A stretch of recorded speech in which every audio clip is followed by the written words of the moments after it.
তাআলা সরল অনুবাদ হচ্ছে, আল্লাহ বলছেন যে ইদাস সামাউ ফাতারাত, যখন আসমান ফেটে যাবে, ওয়াইদাল কাওয়াকিবু ইনতাসারাত, যখন তারকাগুলো ছড়িয়ে পড়বে, ওয়াইদাল বিহারু ফুজ্জিরাত, যখন সমুদ্র ফাটিয়ে দেওয়া হবে, ওয়াইদাল কুবুরু বু'থিরাত, যখন কবরগুলো খুলে দেওয়া হবে,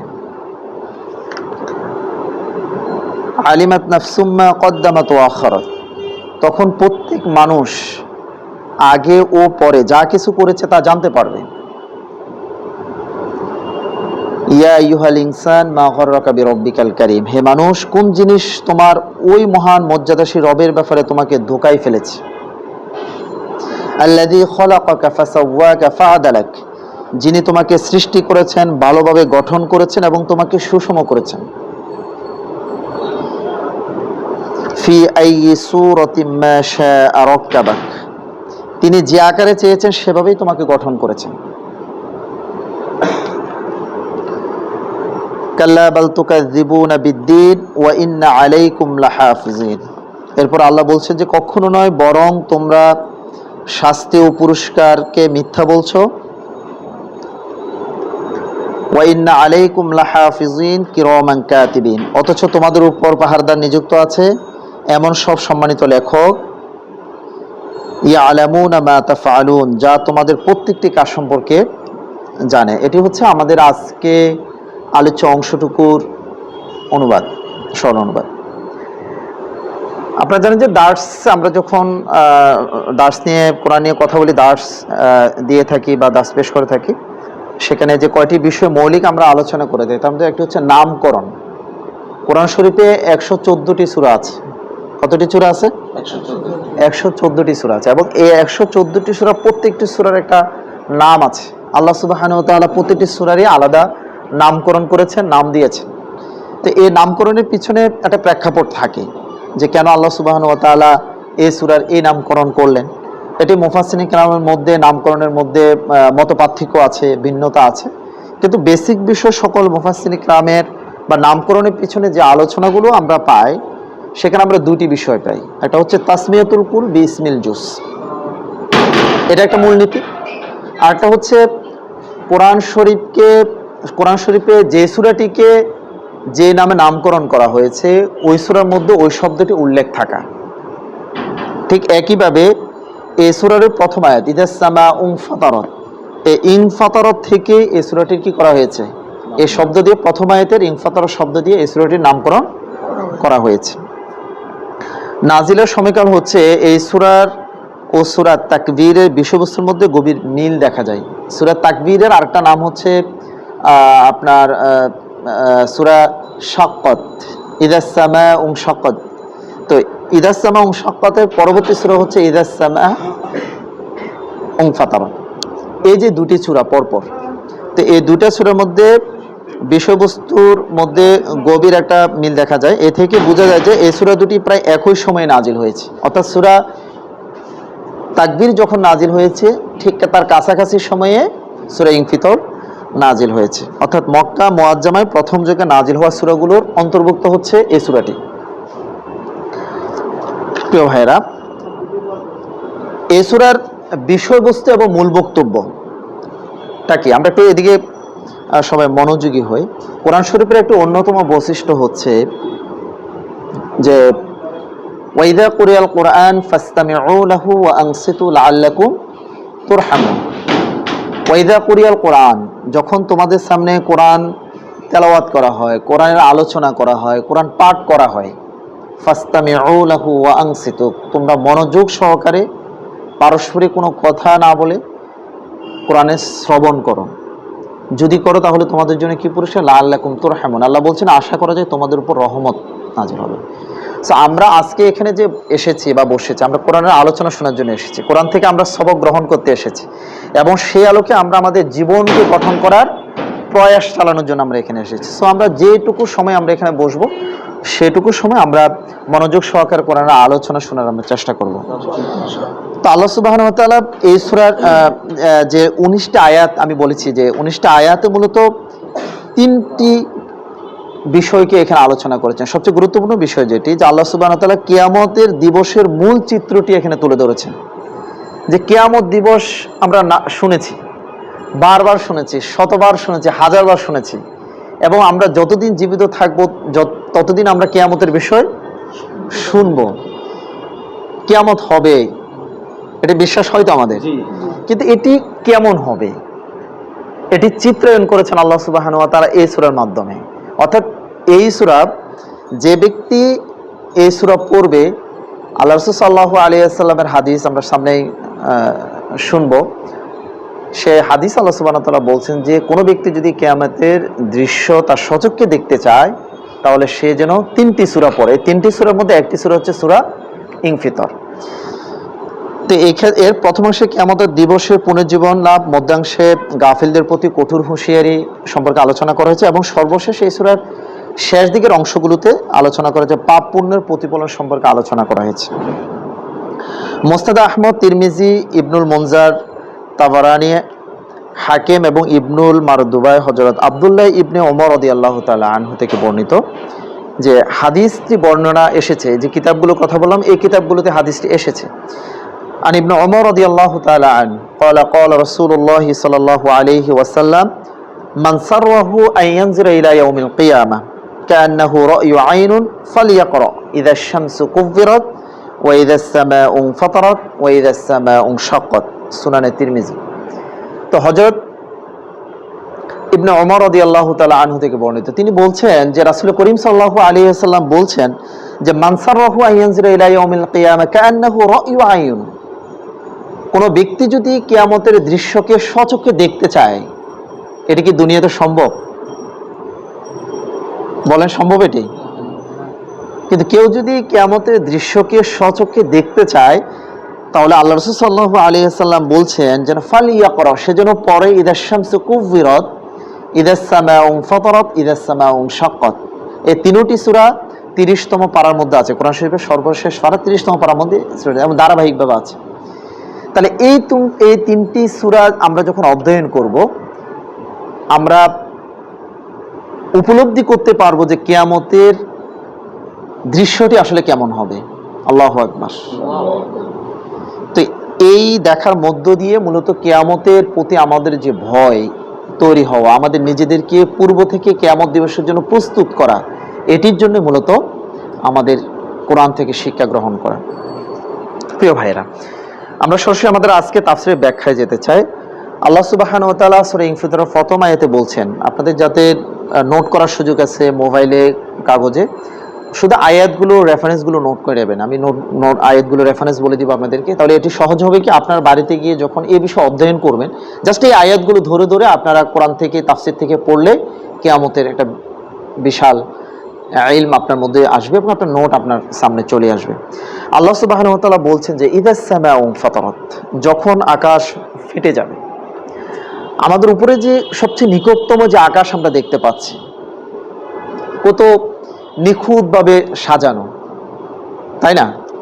কোনো ত্রুটি পরিলক্ষিত হচ্ছে না। কিন্তু এই আসমান আল্লাহ সুবহানাহু ওয়া তাআলা বলছেন ইদাস সামাউ ফাতারাত, যখন আসমান ফেটে যাবে। অর্থাৎ এই যে নিখুঁত সৌন্দর্যমণ্ডিত যে আকাশ আমরা দেখতে পাচ্ছি, এটি থাকবে না।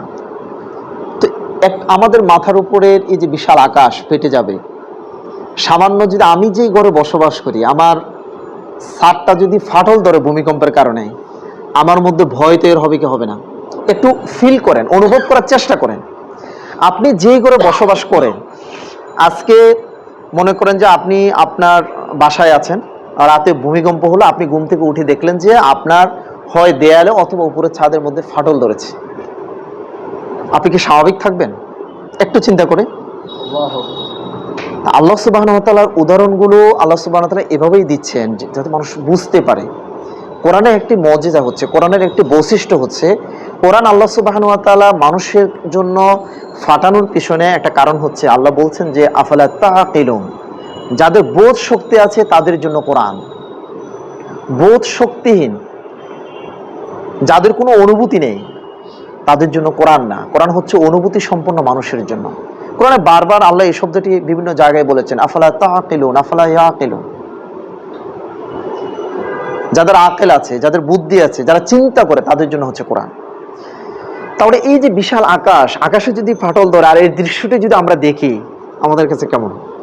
তাহলে কিয়ামতে আল্লাহ সুবহানাহু ওয়া তাআলা যে দৃশ্য সূরা ইনফিতর বর্ণনা করছে, প্রথম দৃশ্যটি তিনি বলছেন যে ইযা সামাউ ফাতার, যখন আকাশ ফেটে যাবে।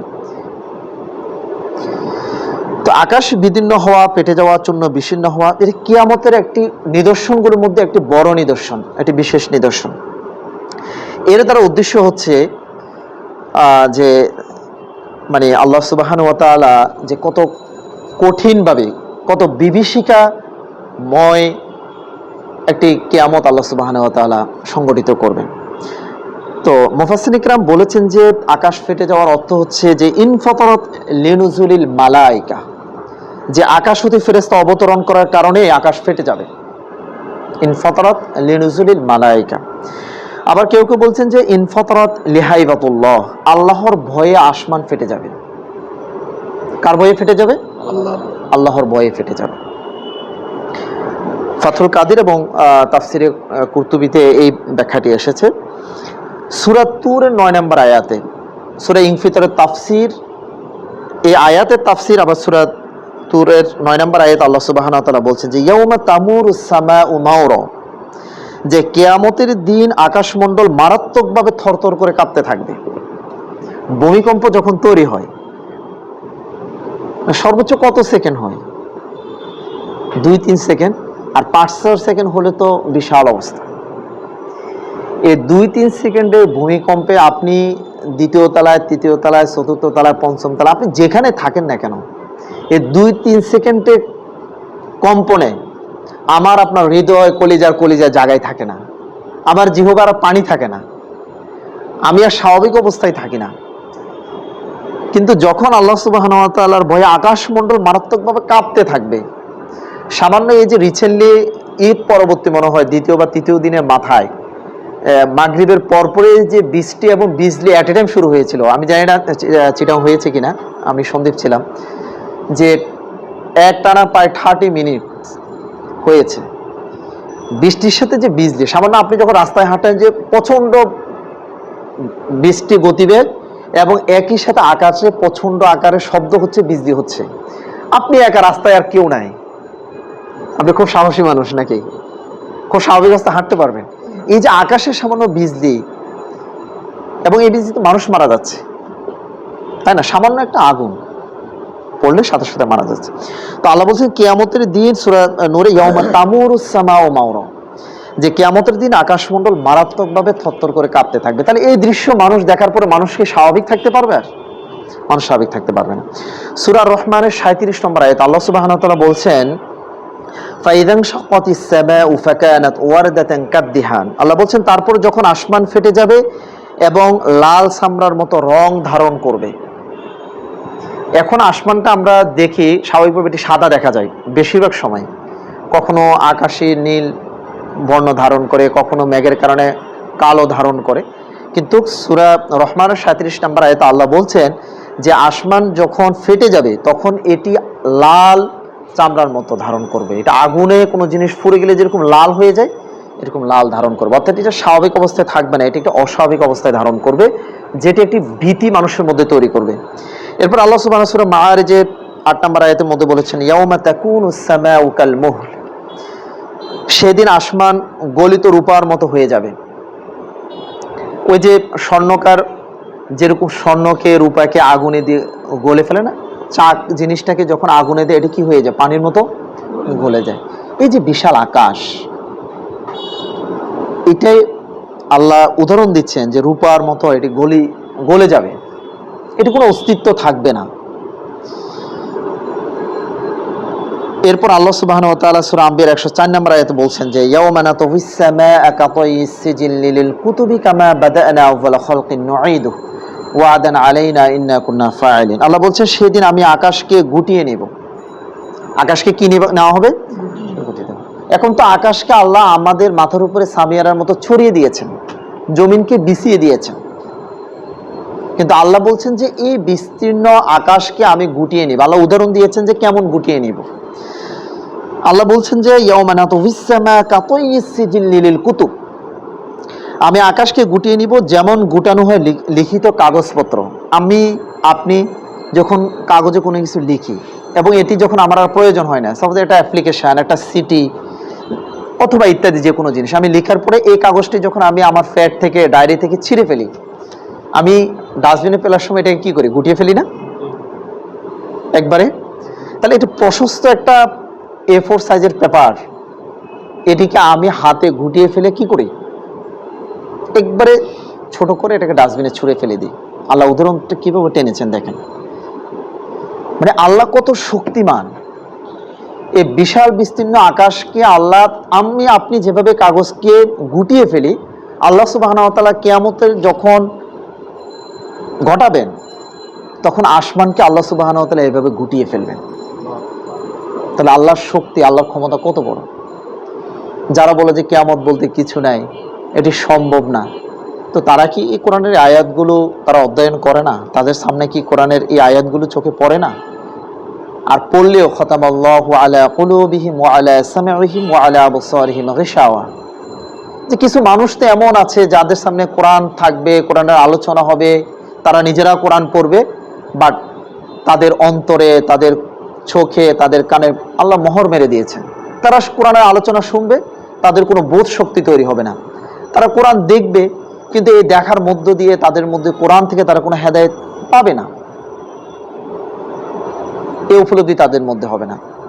তো আল্লাহ বলছেন যে আমি সেভাবে আকাশটাকে গুটিয়ে ফেলবো, কাগজপত্রকে তোমরা যেভাবে গুটিয়ে ফেলো, এবং যেভাবে আমি প্রথমবার সৃষ্টি করেছি, কামা বাদানা আউয়ালা খালকিন নুঈদু, যেভাবে আমি প্রথমবার সৃষ্টি করেছিলাম সেভাবে পুনরায় সৃষ্টি করবো। আল্লাহু আকবার।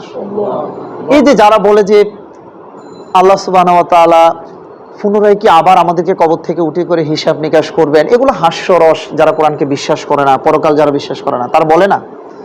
অথচ আল্লাহ সুবহানাহু ওয়া তাআলা সূরা আম্বিয়ার এই আয়াতের মধ্যে বলেছেন, আমি যেভাবে সৃষ্টি করেছি, কামা বাদানা আউয়ালা খালকিন নুঈদু, আমি একইভাবে আবার তা পুনরায় সৃষ্টি করতে সক্ষম, এবং আমি করবো এটি। কেন আল্লাহ সুবহানাহু ওয়া তাআলা সেটি করবেন? আল্লাহ বলছেন আমি যেটি করবো এটা আমার ওয়াদা নিশ্চিত। আউয়ালা খালকিন নুঈদ ওয়াদান আলাইনা, আমার এই ওয়াদা আমি নিশ্চিত করব। ইন্না কুন্না ফাআলিন, আমাকে তা পূর্ণ করতেই হবে, আল্লাহ সুবহানাহু ওয়া তাআলা বলছেন। সুতরাং এটি অকল্পনীয় ভাবার কোনো সুযোগ নেই, এটিকে বিশ্বাস না করার কোনো সুযোগ নেই। অবশ্যই আল্লাহ সুবহানাহু ওয়া তাআলা কিয়ামত দিবস ঘটাবেন এবং সেখানে মানুষের হাসর হবে, বিচার হবে, এবং অবশ্যই আল্লাহ সুবহানাহু ওয়া তাআলা আজকে আমি আপনি যারা পুণ্য কাজ করবো সেটি যা যা আল্লাহ দিবেন, এবং অ্যাট দ্য সেম টাইম আমরা যারা তার বিপরীত পথে চলবো আমাদের শাস্তির সম্মুখীন হতে হবে, এতে কোনো সন্দেহ নাই। এরপর আল্লাহ সুবহানাহু ওয়া তাআলা আয়াতে তাফসীর করতে গিয়ে সূরা ইব্রাহিমের 48 নম্বর আয়াতে আল্লাহ সুবহানাহু ওয়া তাআলা বলছেন যে ইয়াউমা তুবাদদালুল আরদু গায়রুল আরদি ওয়াস সামাওয়াতু ওয়া বারাজু লিল্লাহিল ওয়াহিদিল কাহ্হার। আল্লাহ বলছেন যেদিন পরিবর্তিত করা হবে এই পৃথিবীকে অন্য পৃথিবীতে, এবং পরিবর্তিত করা হবে আকাশসমূহকে, এবং লোকেরা পরাক্রমশালী এক আল্লাহর সামনে পেশ হবে। তার মানে আজকে যে পৃথিবী আমরা দেখতে পাচ্ছি, আল্লাহ সুবহানাহু ওয়া তাআলা এই পৃথিবীকে বদলিয়ে আরেকটা পৃথিবী তৈরি করে ফেলবেন। ইয়াউমা তুবাদদালুল আরদু গায়রুল আরদ, যে আসমান আমরা দেখতে পাচ্ছি আল্লাহ সুবহানাহু ওয়া তাআলা এটিকে পরিবর্তিত করে আরেকটা আসমান বানাবেন। তার মানে হাসরের মাঠ একটা তৈরি হবে না, বিচারের দিবস তো হবে। তো আল্লাহ সুবহানাহু ওয়া তাআলা সেটি বলছেন, একবারে ব্যঙ্গে ব্যঙ্গে তিনি বলেছেন। এরা এর একটু আগে বলেছেন যে আমি প্রথম যেভাবে সৃষ্টি করেছি আমি পুনরায় আবার সৃষ্টি করব। এই আয়াতের মধ্যে কি আল্লাহ সুবহানাহু ওয়া তাআলা বলছেন যে আমি পৃথিবী পরিবর্তিত করে আরেকটা পৃথিবী আমি আবার কি করব, অন্য পৃথিবী আমি তৈরি করব। আকাশ, এটাকে পরিবর্তিত করে আমি আবার আকাশ তৈরি করব। প্রিয় ভাইরা, তার মানে এই আল্লাহ সুবহানাহু ওয়া তাআলা সূরা ইনফিতরের এই যে প্রথম আয়াত, আমরা শুধু কোরআনের তাফসীর, কোরআন দিয়ে যে কোরআনের যে তাফসীর, আমরা বুঝতে পারছি যে আল্লাহ সুবহানাহু ওয়া তাআলা যে কিয়ামতের যে ঘটাবেন, এটি প্রথম স্টেপটা আল্লাহ সুবহানাহু ওয়া তাআলা এই যে আকাশ মানে পাঠার মধ্য দিয়ে আল্লাহ সুবহানাহু ওয়া তাআলা এটি করবেন, এবং এটি যে সত্য, এটি যে হবে, আল্লাহ সুবহানাহু ওয়া তাআলা বিভিন্ন জায়গায় এটিকে বলেছেন। এরপর আল্লাহ বলছেন যে ওয়াইদাল কাওয়াকিবু ইনতাসারাত ওয়াইদাল বিহারু ফুজ্জিরাত, যখন তারাগুলো ছড়িয়ে পড়বে এবং সমুদ্র ফাটিয়ে দেওয়া হবে। এই যে আমরা আকাশে যে তারকারাজি দেখতে পাচ্ছি, এটি তো নির্দিষ্ট, প্রত্যেকটি তারকা তার নির্দিষ্ট জায়গায় অবস্থান করছে। এগুলো ছড়িয়ে পড়বে। এগুলো সেখানে আর স্বাভাবিক অবস্থায় থাকতে পারবে না। আকাশ, প্রত্যেকটি তারা যে যেখানে আছে কার নির্দেশে আছে? আল্লাহর নির্দেশে সেখানে অবস্থান করছে। চন্দ্র, সূর্য, গ্রহ, নক্ষত্র যে যেখানে, প্রত্যেকে তার নির্দিষ্ট কক্ষপথে ঘূর্ণায়মান। সূরা ইয়াসিনের মধ্যে সে কথাটা এসেছে, প্রত্যেকে নিজ নিজ কক্ষে ঘূর্ণায়মান। তো কিয়ামত যখন সংগঠিত হবে তখন তারাগুলো ছড়িয়ে পড়ে, আকাশ যখন ফেটে যাবে তখন এরপরে তারকাগুলো কি হয়ে যাবে? ছড়িয়ে পড়বে। এবং সমুদ্রকে আল্লাহ সুবহানাহু ওয়া তাআলা সমুদ্রকে পাঠিয়ে দেবেন। সমুদ্র কিভাবে ফাটাবে? আকাশ না হয় ফাটিয়ে দাও, এটা আমরা বুঝতে পারলাম। সমুদ্র তো সব পানি, পানি কি পাঠানো যায়? তা আল্লাহ চাইলে সম্ভব কিনা? অবশ্যই সম্ভব। অর্থাৎ এই যে কথাগুলো দ্বারা আল্লাহ বুঝাচ্ছেন যে এটা বিভীষিকাময় পরিবেশ তৈরি হবে। আল্লাহ সুবহানাহু ওয়া তাআলা বলছেন যে ইযা শামসু কুবিরাত ওয়া ইযা নুজুমু মুনকাদার, সূরা তাকবীর 1 এবং 2 নম্বর আয়াত, যে যখন সূর্যকে গুটিয়ে ফেলা হবে। এই যে সূর্য প্রতিদিন উদিত হয় এবং অস্ত যায়, উদিত হওয়ার পর থেকে আমাদেরকে আলোকিত করে, আমাদেরকে আলো দেয়। তো আল্লাহ সুবহানাহু ওয়া তাআলা এই সূর্যকে গুটিয়ে ফেলেন, সূর্য আলোহীন হয়ে যাবে, সূর্যের কোনো আলো থাকবে না। তার মানে এটি বোঝা যায় যে সূর্য যে আমাদেরকে আলো দিচ্ছে, এটি সূর্য তার নিজস্ব কোনো ক্ষমতা বলে আলো দিচ্ছে না, এটা আল্লাহ সুবহানাহু ওয়া তাআলার ক্ষমতা বলে সূর্য আমাদেরকে কি দিচ্ছেন? আলো দিচ্ছেন। তো আল্লাহ সুবহানাহু ওয়া তাআলা যখন সূর্যকে গুটিয়ে ফেলবেন, সূর্য আলোহীন হয়ে যাবে, বিকল হয়ে যাবে, সূর্য কোনো কার্যকরিতা থাকবে না, এই পৃথিবীতে আর আলোকিত হবে না। এরপর আল্লাহ সুবহানাহু ওয়া তাআলা বলছেন ওয়া ইযা নুজুমু মুনকাদারা, যখন তারাগুলো ছড়িয়ে পড়বে।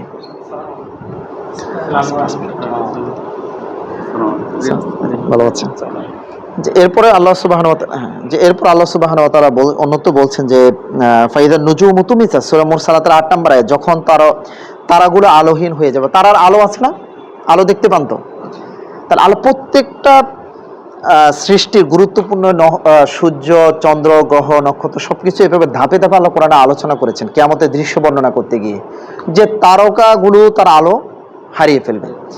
এরপর আল্লাহ সুবহানাহু ওয়া তাআলা বলছেন যে সূরা কিয়ামার 8 এবং 9 নম্বর আয়াতেও ওয়া খাসাফাল কমারু ওয়া জামিআ আশ-শামসু ওয়াল কমার, এরপরে প্রথমে বলে যে সূর্যকে গুটিয়ে নেওয়া হবে, তারকাগুলো আলোহীন হয়ে যাবে।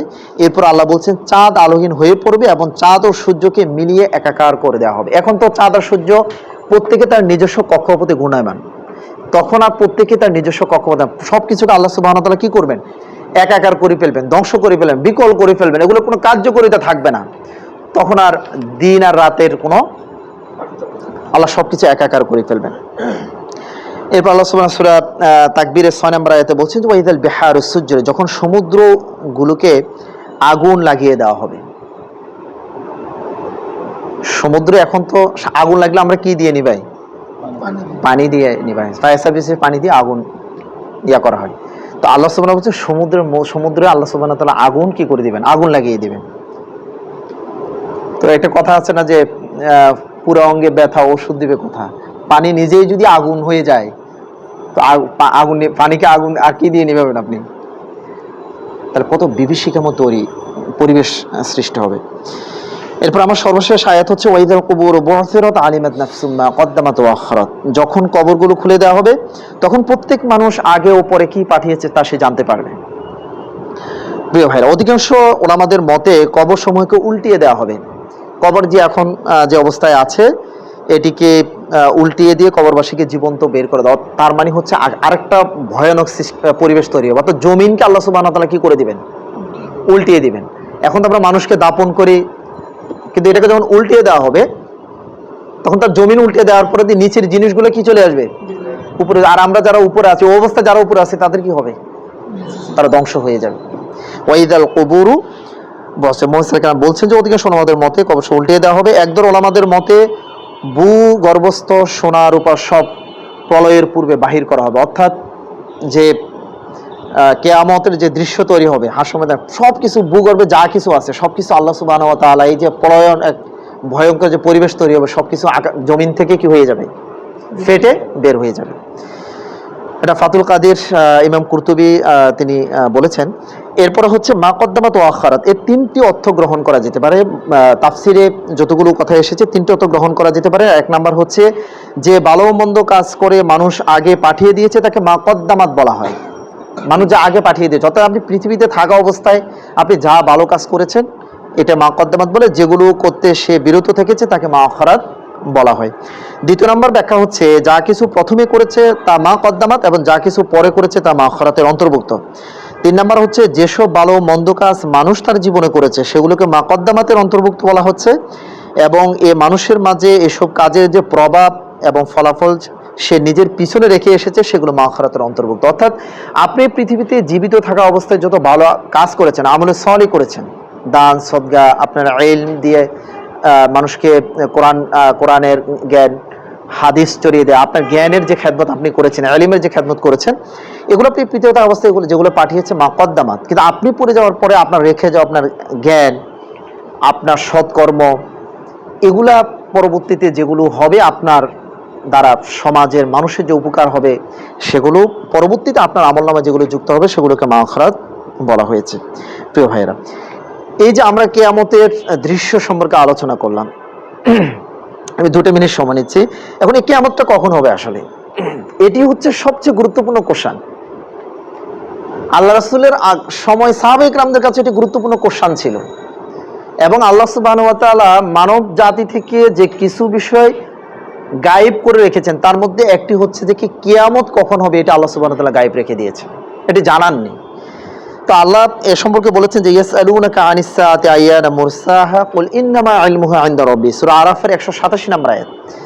তো আল্লাহ বলছেন যে হে রাসূল, এরা আপনাকে প্রশ্ন করে যে আচ্ছা কিয়ামতের সময়টি কবে আসবে। সাহাবায়ে কেরাম আল্লাহ রাসূলকে জিজ্ঞেস করতেছেন, অথবা যারা আল্লাহ রাসূল ওই সময় যারা কিয়ামতকে বিশ্বাস করতো না, তারা কৌতূহল হয়ে টিটকারিমূলক আল্লাহ রাসূলকে জিজ্ঞেস করতো যে কিয়ামত কখন হবে, যে তুমি কিয়ামতের কথা বলতেছো, ভয় দেখাচ্ছ পরকাল, এটি কখন হবে? ইয়াসআলুনাকা আনিস সাআ, তুমি আমাদেরকে বলো।